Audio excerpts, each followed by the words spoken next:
नमो नमः छात्रमित्राणि। पुनः भवतां सर्वेषाम् अस्याम् ई-पाठशालायां स्वागतमस्ति। सर्वेपि गृहे कुशलिनः स्युः इत्यहं मन्ये। कोरोना विषाणुप्रभावात् समारब्धेयम् ई-पाठशाला स्वागतमस्ति तत्र भवतां। पूर्वम् अस्माभिः अत्सन्धि एवं हलसन्धिपाठश्च पठितः। अधुना वयं विसर्गसन्धेः पाठं पठामः। पूर्व पाठ में हमने अत संधि और हल संधि का अभ्यास किया। इस पाठ में हम विसर्ग संधि का अभ्यास करेंगे। तत्रादौ विसर्ग संधेः प्रथमं सूत्रमस्ति विसर्जनीयस्य सः। पाणिनीय जी का प्रथम सूत्र है विसर्ग संधि में। जो विसर्ग संधि जो प्रक्रिया क्रम से है उसमें पाणिनीय जी का सूत्र है विसर्जनीयस्य सः। विसर्जनीय अर्थात विसर्ग, तस्य सकारः। विसर्ग का सकार आदेश होता है कब? जब खर प्रत्याहार के वर्ण पर में हो तब। यानी विसर्ग के पीछे जब खर प्रत्याहार के वर्ण हो तब विसर्ग का सकार होता है। एक बार और ध्यातव्य है, यहाँ पद के अंत में जो सकार होता है उसी का विसर्ग होता है रुत्व होकर के, और उसी विसर्ग का पुनः सकार भी हो जाता है खर प्रत्याहार पर में रहने। ये बात ध्यान रखनी। विसर्ग का सकार का ही विसर्ग होता है और उसी विसर्ग का पुनः खर प्रत्याहार पर रहने पर सकार हो जाता है। तो यहाँ देखिए व्याख्या में खर पर होने पर विसर्ग के स्थान पर स आदेश हो जाता है। उदाहरण के तौर पर यहाँ विष्णु दंत्राता, तो यहाँ विष्णु में जो विसर्ग है वह भी उसी सकार का रुत्व होकर के विसर्ग बना है। तो उसी विसर्ग का पुनः सकार होगा कब? खर प्रत्याहार के वर्ण मानी ख फ छ ठ थ च ट त क प श स स, इतने वर्ण खर प्रत्याहार में आते हैं। खर प्रत्याहार के वर्ण का यहाँ त पर में है, त्राता का त, इसलिए जो है वह विसर्ग का पुनः सकार हो जाएगा तो रूप बनेगा विष्णुस्त्राता। उसी प्रकार से है नमः धन्ते, तो यहाँ पर भी खर प्रत्याहार का तकार विसर्ग से पर में है, इसलिए विसर्ग का सकार हो जाएगा तो रूप बनेगा नमस्ते। प्रथमः धन सर्गः, यहाँ खर प्रत्याहार का स पर में है, इसलिए प्रथम में जो विसर्ग है उस विसर्ग का सकार हो जाएगा तो रूप बनेगा प्रथम सर्गः। तो इस प्रकार से विसर्ग संधि के नियम है। उसी विसर्ग संधि में यहाँ खर प्रत्याहार के बारे में कहा है, लेकिन उस खर प्रत्याहार में वर्ण समाविष्ट होते हैं ख फ छ ठ थ च ट त क प श श स, उतने वर्ण। पर यहाँ उसी विसर्ग के स्थान पर इतने सब हो तब सकार तो हो ही जाता है, दंत्य सकार, लेकिन उसी दंत्य सकार के स्थान पर च्युत्व संधि होकर के फिर दंत्य सकार का तालव्य सकार भी हो जाता है। जैसे ख फ छ ठ थ में च छ पर में हो और श च छ श ये पर में हो, च छ स। ख फ छ ठ थ च ट त उसमें भी यदि च छ और श पर में हो तो जो विसर्ग के स्थान पर दंत्य सकार होता है और उसी दंत्य सकार का च्युत्व हो जाता है। च्युत्व हो जाता है तो पुनः जो हमने हल संधि में संधि पढ़ ली, तो च्युत्व हो जाने पर पुनः उस सकार का तालव्य सकार हो जाता है, दंत्य सकार का तालव्य सकार हो जाता है। इसलिए हम शॉर्ट में इतना समझते हैं कि यदि खर प्रत्याहार के वर्ण हो तो विसर्ग के स्थान पर सकार होता है, लेकिन उसमें च छ और श वर्ण पर में हो विसर्ग से यदि, तो दंत्य सकार नहीं तालव्य सकार हो जाता। ये डायरेक्ट हम याद रखें तो हमारे लिए सरल रहेगा। यदि विसर्ग के बाद में यदि च छ और श है तो उस विसर्ग के स्थान पर तालव्य सकार हो जाएगा। वैसे होता तो दंत्य सकार ही है, लेकिन दो संधि होती, दंत्य सकार हो जाने के बाद में पुनः फिर से तो स्तोह चुना से च्युत्व हो जाएगा तो दंत्य सकार का ही तालव्य सकार हो जाएगा। तो यहाँ हम देखें रामः दन चलती, खर का यहाँ च है तो पहले विसर्ग का जो है तालव्य दंत्य सकार होगा, उसी दंत्य सकार का फिर स्तुत्व हो जाएगा तो रामस चलती, या फिर डायरेक्ट ही समझ लीजिए च छ स पर में हो तो विसर्ग का तालव्य सकार ही हो जाता है। तो यहाँ निहिदंचलम निश्चलम, सिरः दंछेदः सिरच्छेदः, कृष्णः दंछागः कृष्णश्छागः, उसी प्रकार है से चंद्रः धन शोभते, हाँ, विसर्ग का तालव्य सकार चंद्र शोभते, प्रायः दंचित्तम प्रायश्चित्तम। तो यह खर प्रत्याहार में भी वर्णों को बांट दिया है आपकी सरलता के लिए। तो यहाँ दूसरा उसी प्रकार से है कि यदि खर प्रत्याहार के ही वर्ण उसमें ख ट ठ हो, ख ट ठ, यहाँ तो क और प फ का भी उल्लेख है, लेकिन उसके लिए एक दूसरा भी आगे नहीं है। तो क भी हो तो यहाँ इसके हिसाब से ही समझ ले, क ख ट ठ प और फ हो तो विसर्ग के स्थान पर मूर्धन्य सकार हो जाएगा। यहाँ भी ये डायरेक्ट नियम हमने समझा, विसर्ग के स्थान पर पहले विसर्जनीय से दंत्य सकार ही होगा, दंत्य सकार के स्थान पर फिर बाद में ऋतु रसायण मूर्ध ष्टुत्व संधि होकर के ट ठ परे रहने पर, यहाँ केवल ट ठ ही रखे, ट ठ परे रहने पर और क परे हो या तो सत्व हो जाता है फिर तो बाद में, यहाँ ट ठ पर मेरे पर ष्टुत्व संधि हो जाएगी तो मूर्धन्य सकार होगा। तो ये इतना हम शॉर्ट में समझते हैं कि क ख ट ठ प फ हो तो विसर्ग के स्थान पर मूर्धन्य सकार हो जाता है। केवल एक ही नियम है ये, लेकिन एक ही नियम को अलग अलग वर्ण पर में हो तो डायरेक्ट दंत्य सकार तालव्य सकार और मूर्धन्य सकार सीधा आपके लिए दो संधि न करनी पड़े और समझ में आ जाए आपको। इसलिए निहिधन कामः निष्कामः, चतुर्धन खंडम चतुष्खंडम, निहिधन फलम निष्फलम, निहिधन पापम निष्पापम। तो इस प्रकार से यहाँ क ख ट ठ प फ ये पर में रहने पर मूर्धन्य सकार हो गया। तो उसी प्रकार से एक और भी नियम है जो हमें ध्यान रखना है, वो खास यह नियम तो हमें याद रखना है। ये कुछ नियम इस प्रकार से है, हाँ ये नियम खास याद रखना है। थोड़ा देखिए, सूत्र है कुप्फोह कपौच, ये भी उसी के अंतर्गत आ जाएगा, लेकिन जो है ये सूत्र तो हल संधि में है, लेकिन वो हल संधि में प्रसंग वसाद है। तो ये पहले सूत्र हम समझ ले, फिर बाद में इन तीनों सूत्रों को साथ में घटाएंगे तो आपके लिए एकदम सरल हो जाएगा। विसर्जनीय सह, और उसमें विसर्जनीय सह के साथ ये सूत्र भी आप जोड़ दीजिए, कुप्फोह क पौच। तो कवर्गे पवर्गे च विसर्गस्य अकपौस्त, अर्थात कवर्ग और पवर्ग के वर्ण पर में रहने पर, विसर्ग से कवर्ग और पवर्ग के वर्ण पर में हो तो विसर्ग को क्या होता है, क्रम से कवर्ग पर में हो तो विसर्ग का जिह्वा मूल्य होता है, और पवर्ग पर में हो तो विसर्ग का उपदमानीय हो जाता है, यानी अर्ध विसर्ग भी कहते हैं, अर्ध विसर्ग हो जाता है। तो कुल मिलाकर के नियम यह बना, दोनों सूत्रों को मिला करके खर प्रत्याहार में वर्ण आते हैं ख फ छ ठ थ च ट थ क प श श श, इतने वर्ण पर में आते हैं। लेकिन एक और नियम है वाशरी, उस नियम से श स स पर में हो तीनों सकार, तो तीनों सकार पर में रहने पर विकल्प से यह विसर्ग का सकार होगा। और सूत्र है कुप्फो क पौच, तो उसमें च ट यह प्रवृत्त हो जाएगा तो क ख प फ, ये चार वर्ण पर्ण में रहने पर विसर्ग से विसर्ग का अर्ध विसर्ग हो जाएगा। स स स पर में रहने पर विकल्प से विसर्ग का सकार होगा, और क ख प फ ये चार वर्ण पर में रहने पर विसर्ग का जो है वह जीवा मूल्य और उपदमानीय अर्ध विसर्ग हो जाएगा।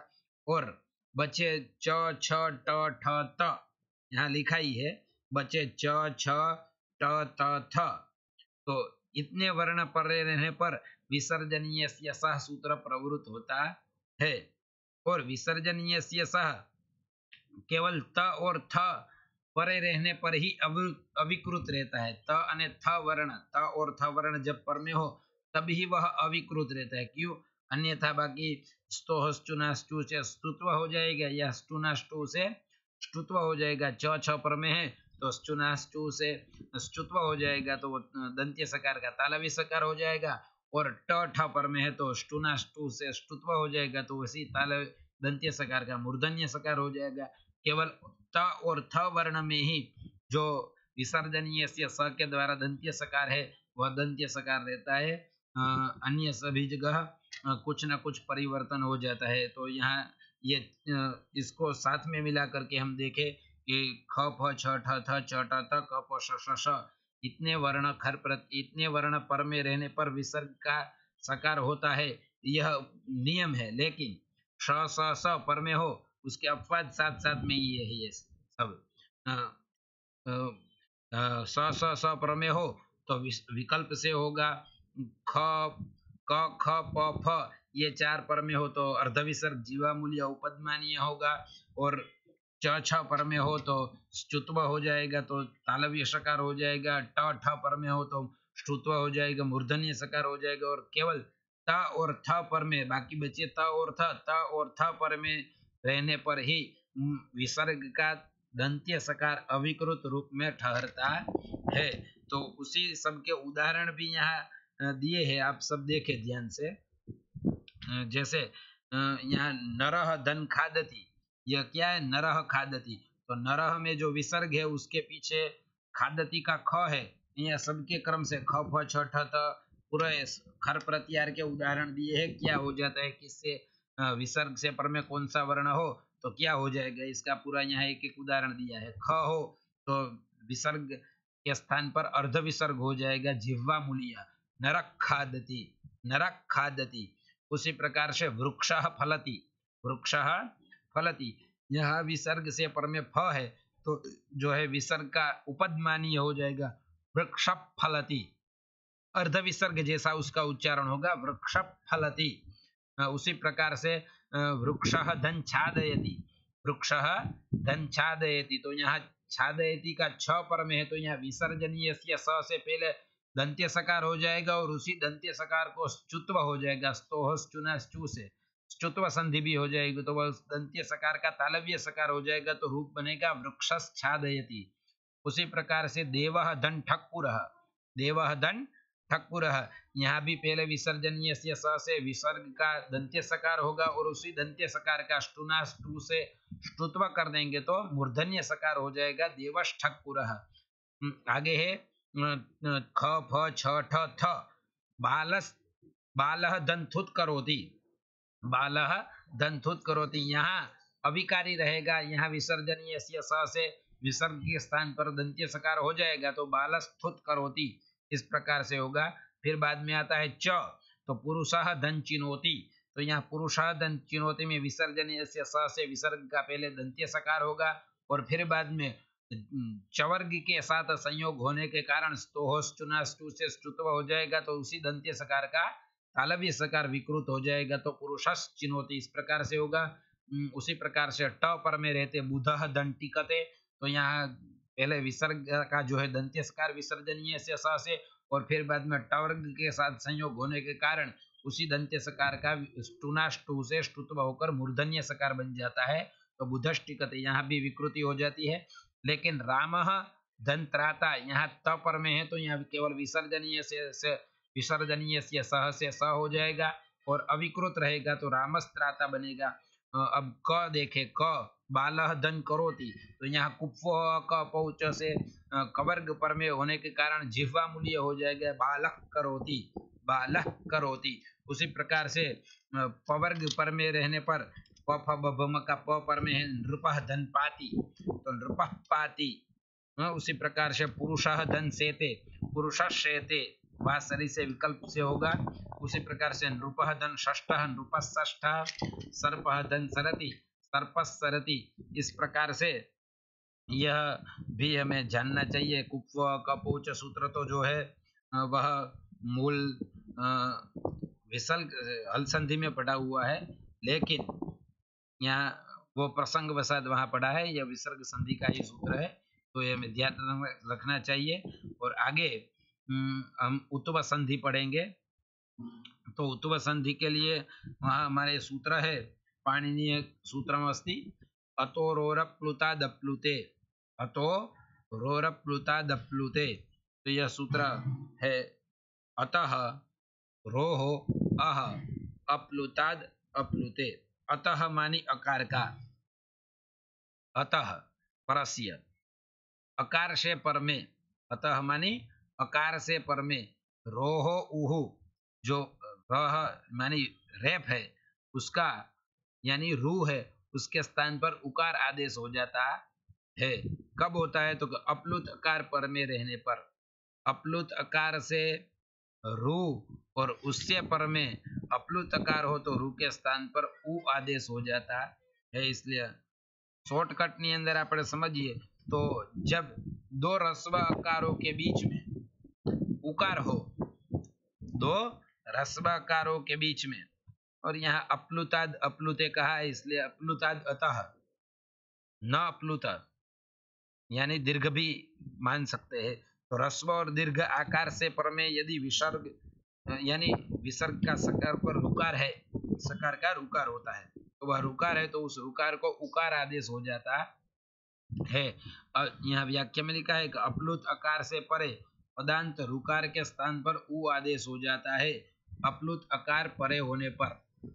तो यहाँ उदाहरण है जैसे शिवस धन अर्च्य, शिवस धन अर्च्य। तो यहाँ शिवस धन अर्च्य में ससजुसो रू से पहले तो रुत्व होगा, ये विसर्ग संधि का सूत्र है, और उस रुकार के स्थान पर र शेष बचता है, उसी र को अतोरोरप्लुता दप्लुते से उत्व हो जाता है, तो शिवधन उधन अर्च्य, और यहाँ आद गुण से गुण संधि हो जाती है तो शिवोर्च्य ऐसा रूप बनता है, शिवोधन अर्च्य। और फिर बाद में पूर्व रूप भी हो जाता है इंग पदांता दति से, जो हमने अद संधि में ये पूर्व रूप संधि पढ़ी, तो पूर्व रूप हो जाएगा तो बनेगा शिवोर्च्य। उसी प्रकार से यहाँ एक संधि के साथ दो संधि साथ में होती है, क्योंकि विसर्ग का ओकार होता है, तो विसर्ग का ओकार जो है डायरेक्ट नहीं होता है। यहाँ तो हम सूत्र के हिसाब से, प्रक्रिया के हिसाब से देखेंगे तो डायरेक्ट नहीं होगा, लेकिन यदि हम समझना शॉर्टकट में समझना चाहते हैं तो इस प्रकार से कहते हैं कि विसर्ग का ओकार हो जाता है। दो रस्वकारों के बीच में यदि विसर्ग आ जाए तो उसका ओकार हो जाता है, यह शॉर्टकट में हम समझ ले। तो यहाँ जैसे सह धन अगच्छत, स में अ है और अगच्छ का अ है, दोनों के बीच में विसर्ग आ गया तो उसका हो गया सो गच्छत। लेकिन यहाँ संधि एक पहले विसर्ग का उकार हो जाता है, फिर बाद में आद गुण से गुण होता है, और फिर बाद में एंग पदांतादति से पूर्व रूप होता है। तो ये तीन संधि होती है, पहले विसर्ग का उकार उत्व, और फिर बाद में गुण, और फिर बाद में पूर्व रूप। तो तीन संधियों से रूप बनता है सो गच्छत। अन्यथा आप शॉर्टकट में ही समझे कि विसर्ग का ओकार हो जाता है, और उस पूर्व रूप संधि होने के कारण वहां अवग्रह भी चिन्हित होता है। सह धन अपि, यहाँ भी स में जो अकार है उसके पर में विसर्ग है, और विसर्ग के में पर में भी अकार है, तो यहाँ भी दो अकारों के बीच में विसर्ग हो जाने पर सोपी यह रूप बना। उसी प्रकार से सह अवदत, तो सह दो अवदत का अकार और विसर्ग के पूर्व में स में जो अकार है वो दोनों अकारों के बीच में विसर्ग है, इसलिए यहाँ भी ओकार हो गया सोवदत। कह धन अयम, तो यहाँ भी कह में क का आकार और अयम में अकार है, दोनों अकारों के बीच में विसर्ग है तो वहाँ उत्व हो जाएगा कोयम। उसके अन्य उदाहरण भी हम यहाँ देखें तो है कि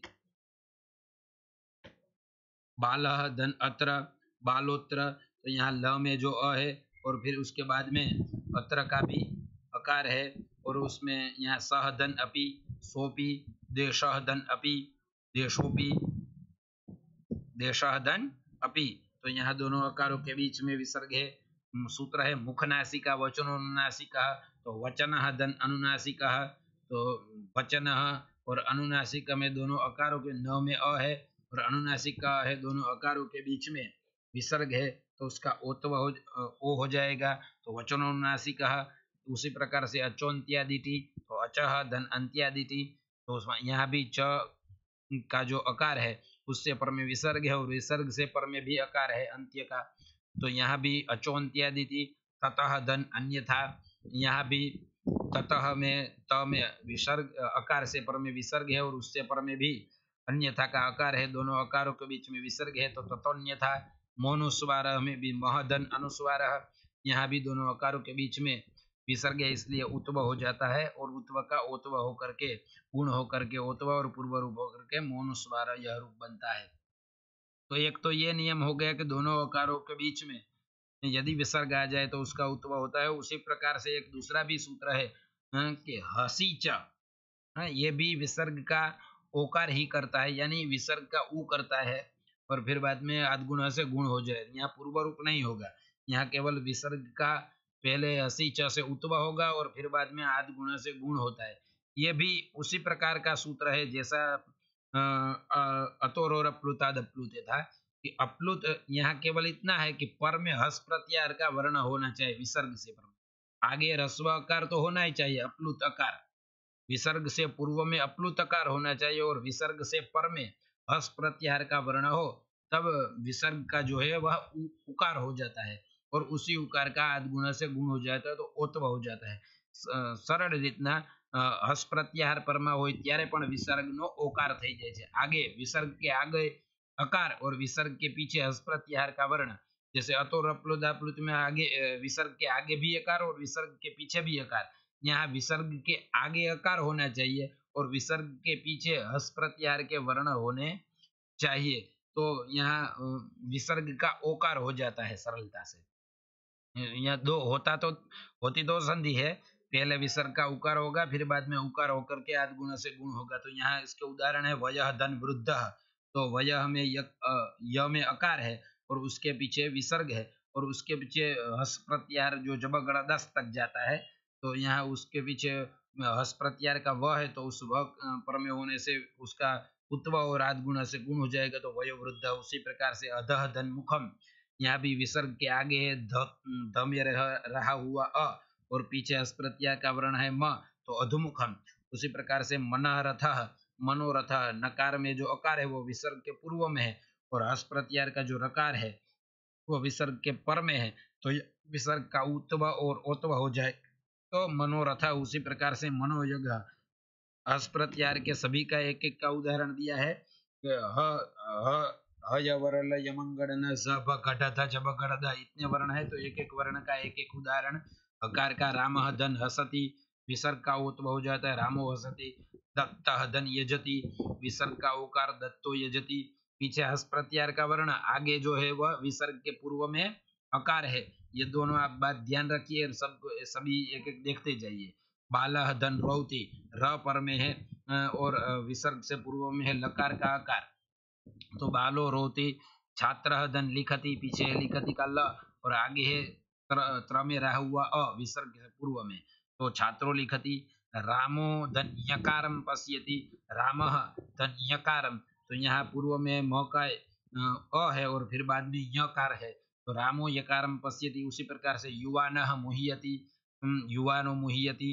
जनो गकारम न विन्दति, जनः गकारम न विन्दति, तो जनः में विसर्ग है उसी का ओकार हो गया तो जनो नकारम गकारम न विन्दति। उस प्रकार से कह धनोपदेश, कह में जो है विसर्ग है तो उसी विसर्ग का ओकार हो गया क्योंकि पीछे हस प्रत्याहार का ण है और आगे क में अ है, तो अ पूर्व में है और पीछे हस प्रत्याहार का वर्ण। उसी प्रकार से भक्तो नमति, भक्तः नमति, आगे विसर्ग से पूर्व में त में रहा हुआ अ और पीछे हस प्रत्याहार का न, तो भक्तो नमति। ज वृक्षः जंजया पतितः, तो वृक्षो जंजया पतितः, यहाँ भी हस प्रत्याहार का ज पर में है और पूर्व में है वृक्ष का अ। उसी प्रकार से भास्करः धन भाति, भास्करो भाति। समयः धन घटते, समयो घटते। शिवः धन ढक्कानादम, तो शिवो ढक्कानादम, शिवो ढक्कानादम करोति। कृष्णः धन धरति, कृष्णो धरति। बालः धन जानाति, बालो जानाति। कः धन बालः, को बालः। महेशः धन गच्छति, महेशो गच्छति। देवः धन ददाति, देवो ददाति। तो इस प्रकार से विसर्ग संधि में कब विसर्ग का ओकार हो जाता है तो ये हमने देखा, विसर्ग से पूर्व में यदि अकार हो और विसर्ग से पर में भी यदि अकार हो, यानी दो अकारों के बीच में विसर्ग हो तो विसर्ग का ओत्व हो जाता है और विसर्ग से पूर्व में अकार और विसर्ग से पर में हस प्रत्याहार का वर्ण हो तो भी विसर्ग का ओकार हो जाता है। यह नियम यहाँ है। आगे आगे नियम है ढ्रलोपे पूर्वस्य दीर्घोणः। ढ्रलोपे पूर्वस्य दीर्घोणः, यह भी एक विसर्ग संधि का ही सूत्र है। तो विसर्ग संधि का सूत्र है। उससे पहले इस सूत्र को समझने से पहले हमें यह भी समझना पड़ेगा रोरी। यह रेफस्य रेफे परे लोप। रेफ के बाद में यदि रेफ हो यानी रकार से पर में रकार हो, यानी दो रकार आ जाए, एक पूर्व में और फिर बाद में, रकार से पर में रकार हो तो पूर्व रेफ का लोप हो जाता है। और जब पूर्व रेफ का लोप हो जाता है तो वो सूत्र लगता है ढ्रलोपे दीर्घ ढ्रलोपे ढ्रलोपे पूर्वस्य दीर्घोणः। ढ और रेफ को निमित्त मान करके पूर्वस्याणो दीर्घ, जहाँ ढ का लोप हुआ है और रेफ का लोप हुआ है तो उसको निमित्त मान करके जो उससे पूर्व में रेफ या ढ से पूर्व में जो अण है उसका दीर्घ हो जाता है। यह दो नियम है इस रोरी और ढ्रलोपे पूर्वस्य दीर्घोण। रोरी जो है वह रेप का लोप करता है और रेप का लोप होने को निमित्त मान करके पूर्व का अण दीर्घ हो जाता है। तो ये जो रेफ होता है वो सकार का ही रेप होता है, ये हमें जानना आवश्यक है। इसलिए यहाँ इसके उदाहरण सब ये यहाँ हम देखते हैं कि पुनर्धन रमते, तो पुनर में रकार है और उसके पर में रमते का रकार है, दोनों रकार होने से रोरी से पूर्व रकार का लोप हो जाएगा तो पुनः रमते। और ढ्रलोपे पूर्व से दीर्घोण, तो पूर्व में जो ण से जो र जो लोप हुआ उसके पूर्व में न का अ है तो उसका दीर्घ हो गया तो पुनः रमते। अहर धन रम्यम, तो यहाँ भी र, अहर में र है और फिर रेफ दूसरा रम्यम का र है तो हर के र का लोप हो जाएगा और ह में जो अण है उसका दीर्घ अकार का तो अहारम्यम नरधन रम्य। तो उसी प्रकार से यहाँ नर में र है और फिर उसके पर में रम्य का र है तो यहाँ भी रोरी से पहले रेप का लोप हो गया और फिर न में जो अ है उसका दीर्घ हो गया। ना रम्य ना नरो नरः, तो नरी का रूप है ये नर। आगे है यहाँ अंतर्धन राष्ट्रीय, अंतर में रकार है और उससे पर में भी रकार है तो अंतर के रकार का लोप हो गया, अंत में जो अ है उसका दीर्घ हो गया। अंतरराष्ट्रीय लीड धन ढाम, अब यह ढकार का उदाहरण है एक हम देख लेते हैं। तो लीड में ढकार है, ढकार से पर में यदि ढकार हो तो भी लोप हो जाता है। ढोढ़े लोप है, उसके लिए सूत्र है ढोढ़े लोप है। जैसे यहाँ रोरी सूत्र है वहाँ ढोढ़े लोप है तो यहाँ पूर्व ढकार का लोप हो जाएगा ली दंडाम और ढ्रलोपे पूर्व से दीर्घो न से जो पूर्व में इकार है उसका दीर्घ हो जाएगा ली ढाम। यहाँ एक बार और ध्यातव्य है ये जो अण प्रत्याहार है यहाँ तो पूर्व में केवल अ ई उ हो तो ही दीर्घ होता है क्योंकि अण उसने उसी का ही वहाँ ग्रहण होता है, आगे अण प्रत्याहार का ग्रहण नहीं होगा। इसलिए दृढ़ और वृढ़ में यह संधि नहीं होती है, ये बात हमें ध्यातव्य है, ध्यान रखनी है। और ये एक अंतिम जो है विसर्ग संधि का नियम इसमें हम पढ़ेंगे और विसर्ग संधि को हम समाप्त करेंगे। थालीपुलाक न्याय से हमने सभी संधियों का अभ्यास कराने का प्रयास किया, उसी का यह अंतिम प्रयास है। तो यह विसर्ग का कब लोप होता है, विसर्ग लोप संधि है, यह विसर्ग का लोप होता है तो उसके लिए यहाँ दो सूत्र है। दोनों सूत्र को समझना आवश्यक है। भो भगो अघो अपूर्वस्य योसी और हली सर्वेशा। तो ये जो है भो भगो अघो अपूर्वस्य यह असि, तो ये जो सूत्र है इसमें भो भगो और अघो ये जो सब है वह संबोधनवाची पद है। तो भो भगो और अघो और अपूर्वस्य विसर्ग से पूर्व में यदि भो पद हो, भगो पद हो, अघो पद हो या अकार पूर्व में हो, विसर्ग या रका तो क्या हो जाता है, तो उस जो र है उसके स्थान पर य आदेश हो जाता है। तो सकार को रुत्व होता है, रुत्व का र बचता है, उसी र के स्थान पर य आदेश हो जाता है। हो भगो अघो और अपूर्व में हो तो वह क्या हो जाता है, रेप का य हो जाता है, रकार का यकार आदेश हो जाता है। जो ये भी हमें याद रखना है, जो रेप है वह सकार से ही आता है। स जुसोरु पद के अंत में जो सकार है उसको रुत्व होता है, और रुत्व होने के बाद में उसका र बचता है। उपदेश से जन्मनासिक ईद से रकार की ईद संज्ञा हो जाती है। तो भोस धन देवाहा के भगोस धन देवाहा, अघोष धन देवाहा। तो यहाँ जो स है उसका पहले रुत्व होता है, रू का बचता है र। तो भोर देवाहा, भगोर देवाहा, अघोर देवाहा, इस प्रकार से बनता है।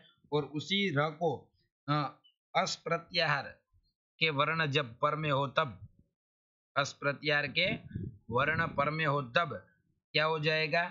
अस प्रत्याहार यानी जब गणदस तक आता है, अ ई उण से जब गणदस पर्यंत।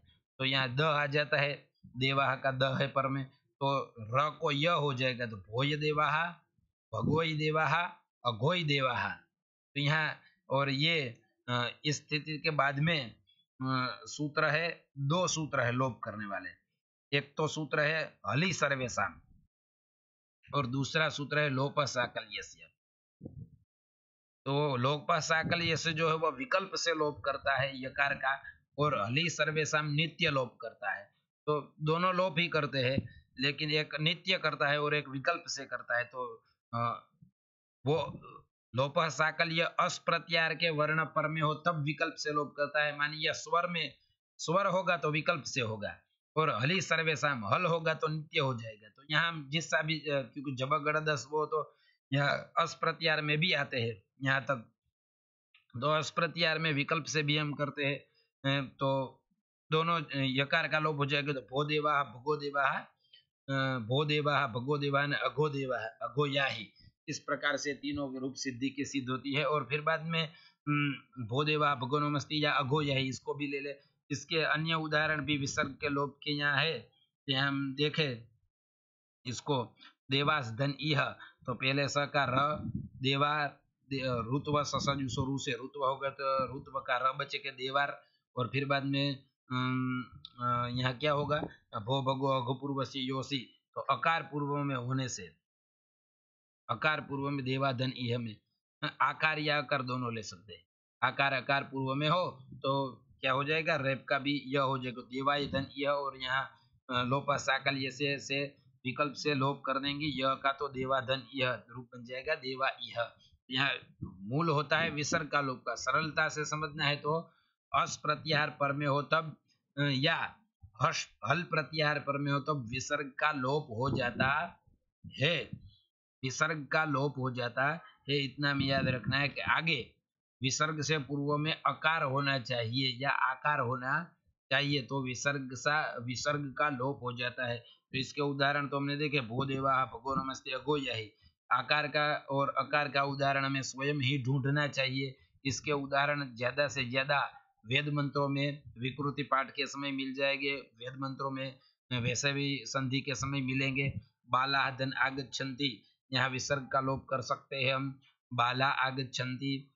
देवाहा धन इच्छति, देवा इच्छति, यहाँ विसर्ग का लोप हमने नहीं किया है रूप में, लेकिन कर देना है। हलि सर्वेशम, यहाँ जो लोप होगा लोपस्याकल जैसे विकल्प से लोप होगा। पहले प्रक्रिया इसी प्रकार से होगी, क्योंकि हमें प्रक्रिया ध्यान नहीं रखनी है, ये हम प्रक्रिया से हटकर थोड़ा समझ रहे हैं। तो यहाँ यही जानना है कि विसर्ग का लोप हो जाता है, हल पर में हो तब भी हो जाता है, अच पर में हो तब भी हो जाता है। लेकिन अच पर में हो तो विकल्प से होता है, यानी अश पर में हो तो विकल्प से होता है, हल पर में हो तो नित्य हलि सर्वेशम से हो जाता है। बालह धन इच्छति, तो यहाँ विसर्ग से पूर्व में अकार है और विसर्ग से पर में इच्छति का इकार यानी अश प्रत्याहार का इकार है। तो पहले जो है विसर्ग का जो है जो सत्व है उसका रुत्व होता है, बालर धन इच्छति। रकार के स्थान पर यह हो जाए तो बाल ही इच्छति, और लोप साकल से यकार का लोप तो बाल इच्छति, ये रूप इस प्रकार से बनेगा। लेकिन सरलता से समझे तो विसर्ग का लोप हो जाएगा, बाल इच्छति। उसी प्रकार से अतएव मानवाः धन हसन्तु, यहाँ हलि सर्वेशम से विसर्ग का लोप होगा। मानवाः में विसर्ग से पूर्व में आकार है, विसर्ग से पूर्व में आकार या अकार कुछ भी हो, और फिर बाद में हल प्रत्याहार का वर्ण है हसन्तु, तो यहाँ विसर्ग का लोप हो गया। मानवा हसन्तु, सुराः धन गताः, यहाँ भी विसर्ग से पूर्व में आकार है और विसर्ग से पर में हल प्रत्याहार का वर्ण है, तो यहाँ विसर्ग का लोप हो जाएगा। तो ये रूप बनेगा सुरा गता है। एक बार फिर उसी नियम को हम यहाँ देख लेते हैं। रू से पूर्व में भो भगो अगो अपूर्व, हो और अस प्रत्यार का कोई वर्ण हो तो रुकार के स्थान पर यह आदेश हो जाता है। तो भोस भगोस अघोष ये सकारांत दीपांत शब्द है, उसके स्थान पर ससजु स्वरू से रुकार आदेश हुआ। तो रह शेष बचा भोर देवाहा। तो रू से पूर्व में यदि भो पद है तो 10 द अश प्रत्यार का वर्ण परम है, इसलिए वर्तमान सूत्र यानी भो भगो अघो पूर्वस्यो से रह के स्थान पर यह आदेश हुआ। और हली सर्वेशाम से यहाँ देखिए उसका अर्थ भो भगो अघो और अपूर्वक य का हल पढ़ने पर हो जाता है सभी आचार्यों के मत में। वो केवल साकल्य ऋषि के मत में होता है लोप साकल्य से। तो यहाँ भोई देवाहा भो देवाहा, इसी प्रकार से भगोई नमस्ते भगो नमस्ते, अगोया ही अगोया ही। तो हल पर में रहने पर लोप हो जाता है। तो यह सभी संधि को हमने स्थाली पुलाक न्याय से थोड़ा प्रक्रिया से हट करके केवल नियम और उदाहरणों के माध्यम से पढ़ाने का प्रयास किया है। इसमें कोई क्षति हो तो आप विद्वज्जनों के द्वारा हम क्षंतव्य है, और गुणग्राही आप सब बने, और कोई हमारे लिए सलाह सूचन है तो भी करें। ये हमारा भी नूतन प्रयास है ई पाठशाला का। तो पुनः आगे भी हम नए नए पाठ बनाएंगे।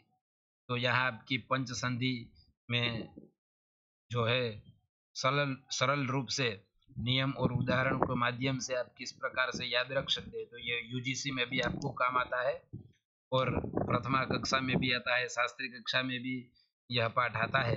तो सभी की कक्षा के हिसाब से थोड़ा शंका समाधान इत्यादि सब भी होते हैं। सभी संधियों में लघु सिद्धांत की पंच संधि में अंतर होता है। और उसी प्रकार से यदि बाल मनोरमा है या प्रौढ़ मनोरमा है तो उसमें भी अंतर होता है। यहाँ संक्षिप्त में हमने उदाहरण और नियम के माध्यम से पढ़ाने का प्रयास किया है। आप सब भी ज़्यादा से ज़्यादा इसके उदाहरण अन्वेषित करें और ज़्यादा से ज़्यादा उदाहरण आप स्वयं बनाने की कोशिश करें, तभी यह संधि दृढ़ हो पाएगी, तभी आप संधि को जान पाएंगे। यही इसका उद्देश्य भी है कि आप संधि को देख करके पहचान जाए कि यहाँ यह संधि हुई है, या आप दो शब्दों या दो पदों को देख करके यह संधि यह होनी चाहिए, यह संधि कर ले। यही इसका उद्देश्य भी है। तो आपका यह उद्देश्य पूरा हो, उसी के लिए हमने यह पाठ बनाया है। तो आप पढ़िए और आनंद कीजिए। अस्तु तावत, नमो नमः।